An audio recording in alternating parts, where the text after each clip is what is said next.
네, 할렐루야. 우리 좌합들함 인사하겠습니다. 오늘 또 주님이 잘해 주십니다. 오늘 또 주님이 잘해 주십니다.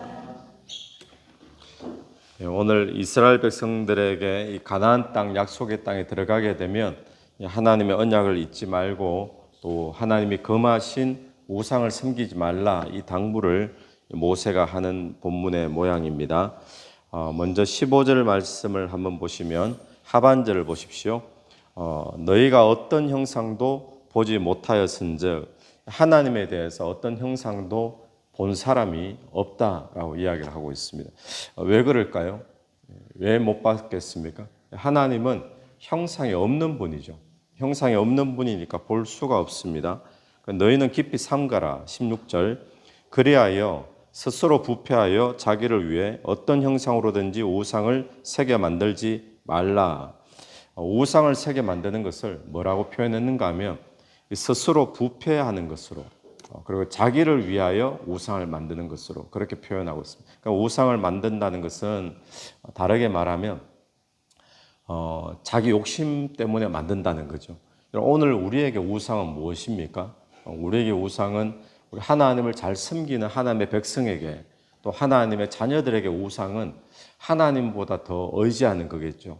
또 하나님보다 더 사랑하는 것, 또 하나님보다 더 추구하는 것, 그런 것들이 오늘날 우리에게 우상이 될 건데, 우리가 눈에 보이는 것 때문에 눈에 보이지 않는 하나님보다 눈에 보이는 것을 더 자꾸 찾게 됩니다. 무엇 때문에 그럴까요? 우리를 위하여, 우리 욕심 때문에 그렇습니다. 사람들은 뭔가 자꾸 보기를 원하잖아요. 그래서 이 이스라엘 백성들도 분명히 뭔가 형상을 만들지 말라라고 모세가 이렇게 강조하고 있는데도 나중에 되면 금송아지 만들고 뭐 그랬잖아요. 금송아지도 만들고 또 우상을 또 섬기고 계속 그렇게 빠지죠. 무엇 때문에 그런가? 보이지 않으니까 자꾸 못 믿겠다는 거예요. 보이는 것을 자꾸 요구하고 만들어내는 것, 그것이 사람들의 원하는 모양이죠. 그래서 그렇게 하지 말라라고 이야기합니다. 17절부터 보면 땅 위에 있는 어떤 짐승의 형상, 또 하늘을 나는 날개 가진 새의 형상, 또 18절 땅 위에 기는 어떤 모양, 또 땅 아래 물속에 있는 거, 또 19절 보니까 하늘에 있는 해와 달과 별, 하늘의 모든 천체, 이런 식으로 만들어 가지고 우상 섬기지 말라, 미혹되지 말라라고 이야기를 하고 있죠. 여러분, 우리가 알 수 있는 하나님은 어떤 분인가 하면, 하나님은 세상의 어떤 형상으로도 비교될 수 없는 분인 줄로 믿습니다. 세상에서 아무리 큰 해와 달과 별, 우리가 얼마 전에 성탄절 날 저녁부터 태풍이 한번 불었잖아요. 태풍 불고 난 뒤에 누가 그랬다 그러잖아요. 어느 청년이 고대 사람들이 왜 자연을 숭배하는지 좀 이해가 된다고. 얼마나 무서웠으면, 얼마나 두려웠으면, 바로 앞에서 막 나무들이 쓰러지고 또 쓰러져서 집에 못 들어가고 이런 모양들을 보면서, 근데 사람들이 그런 걸 한번 겪고 나면 뭔가 형상 만들기 쉽겠죠. 뭐 태양도 그렇고 큰 바위도 그렇고 뭔가 큰 이상한 나무가 있으면 그걸 또 신으로 섬기고 그렇게 될 텐데, 근데 하나님은 이 땅의 어떤 형상으로도 어떤 큰 존재라 할지라도 그렇게 비교되고 만들어져서는 안 된다는 거예요. 하나님은 세상의 어떤 것과도 비교할 수 없는 분인 줄로 믿습니다. 가장 존귀하신 분이고 거룩하신 분이고 영광스러운 분이기 때문에 이 땅에 사람들이 생각하는 좀 영광스러운 것, 또 사람들이 생각하는 좀 거룩하게 보이는 것, 그렇다고 해서 이 땅의 것과 하나님은 비교될 수 있는 분이 아니다라는 거죠. 하나님은 유일한 하나님이시라는 거예요. 유일한 참신이라는 거죠. 그러니까 이 하나님을 다른 형상으로 조금이라도 비유시키면 하나님이 그렇게 불쾌하신다는 겁니다. 기분 나빠하신다는 겁니다. 저는 이런 생각을 해봤습니다. 좋은 비유가 없을까 생각하다가 좋은 비유는 아닌 것 같은데, 그나마 떠오르는 것이, 만약에 어떤 사람을 비유하는데 저 사람은 꼭 쥐새끼 같이 생겼다, 이러면 어떻습니까? 자기는 그냥 별 뜻 없이 이야기하는데 저 사람은 꼭 생긴 게 쥐새끼 같이 생겼다라든지 하면 듣는 사람이 알면 얼마나 불쾌하겠습니까? 그래도 그렇지 어떻게 비유를 그렇게 할 수 있나. 근데 그것보다 더 훨씬 심한 것, 하나님을 마치 비유를 하는데, 하나님이 이 땅을 만드신 분인데 본인이 창조하신 어느 피조물의 하나로 하나님을 비교한다는 것, 또 그렇게 전락시킨다는 것, 하나님이 굉장히 싫어하신다는 거죠. 여러분, 우리가 이것을 기억해야 될 것은 우리가 뭔가 하나님을 형상을 만들어 섬기는 사람은 오늘날 기독교인들 가운데 없을 겁니다. 그런데 우리가 기억해야 될 것은 하나님은 어떤 것과도 비교될 수 없고 비교해서도 안 되는 가장 위대하고 가장 영광스럽고 가장 존귀하신 분임을 이 아침에 다시 한번 더 깨닫고 거기에 합당한 예배와 영광을 올려드리게 되기를 간절히 바랍니다. 그래서 그 하나님께서는 어떤 분이신가 하면 하나님 한 분만 섬기기를 원하시는 분이죠. 하나님도 섬기고 또 다른 형상의 어떤 우상도 섬기고 이걸 원치 않는 분이라는 겁니다. 그래서 24절, 23절부터 보십시오. 23절부터 너희는 스스로 삼가 너희의 하나님 여호와께서 너희와 세우신 언약을 잊지 말고 내 하나님 여호와께서 금하신 어떤 형상의 우상도 조각하지 말라. 내 하나님 여호와는 소멸하는 불이시요 질투하시는 하나님이시니라. 우리 24절을 같이 한 번 더 읽어볼까요? 시작. 내 하나님 여호와는 소멸하는 불이시요 질투하시는 하나님이시니라. 하나님께서는 다른 어떤 우상을, 어떤 귀신을 우리가 의지하고 섬기는 것 절대로 용납할 수가 없는 거예요. 왜 그렇습니까? 비교될 수 없는 분인데 어떻게 감히 내가 저런 우상과 비교될 수 있는가? 하나님은 질투하시는 하나님이라는 거죠.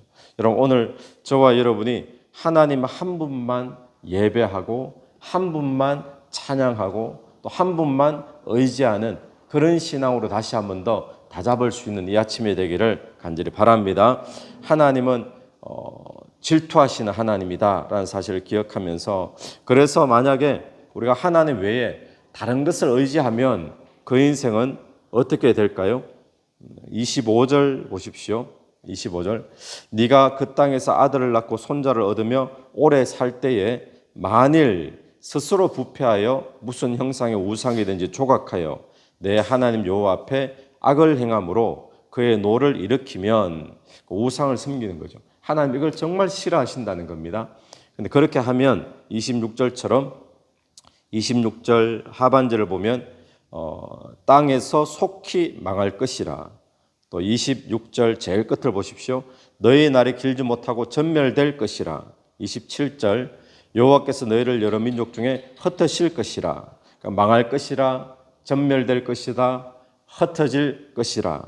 그리고 27절 마지막에 여러 민족 속에 너희의 남은 수가 많지 못할 것이며 28절 듣지도 못하고 보지도 못하고 먹지도 못하는 그런 목석의 신들을 섬기면서 살게 되어진다는 거예요. 허무한 인생으로 그렇게 전락하게 되고 망하고 전멸되고 흩어지고 허무한 우상이나 섬기는 그런 존재로 전락하게 되어진다는 겁니다. 언제요? 하나님을 의지하지 아니하면, 질투의 하나님을 질투케 만들면 그렇게 되어진다라는 거죠. 그런데 그런 가운데서 우리가 기억해야 될 것이 있습니다. 그런 징계 가운데서 우리 마지막 절 한번 보겠습니다. 31절. 내 하나님 여호와는 자비하신 하나님이라 그가 너를 버리지 아니하시며. 그런 망하고 전멸되고 흩어지고 그런 가정 가운데서도 하나님은 어떻게 하신다고요? 우리를 버리지 아니하시고 멸하지 아니하시고 조상들에게 맹세하신 언약을 잊지 아니하리라. 할렐루야. 오늘 우리가 하나님을 눈에 보이지 않기 때문에 눈에 보이는 누군가를 더 의지할 수도 있고 눈에 보이는 뭔가를 더 하나님보다 우리가 추구할 수도 있습니다. 그래서 그 일 때문에 우리가 어떤 징계를 당할 수도 있고 삶이 힘들어질 수도 있습니다. 그럴 때에도 꼭 기억하십시오. 하나님은 우리를 버리지 아니하시고 우리를 결코 완전히 멸하지 아니하시고 무엇을 기억하고 계시다고요? 우리와 맺으신 언약을 기억하셔서 우리가 주님 앞에 돌아오면 다시 회복시켜 주시는 그런 하나님임을 잊지 않게 되기를 간절히 바랍니다. 그래서 모세가 뭐라고 이야기합니까? 29절로 돌아가 보십시오.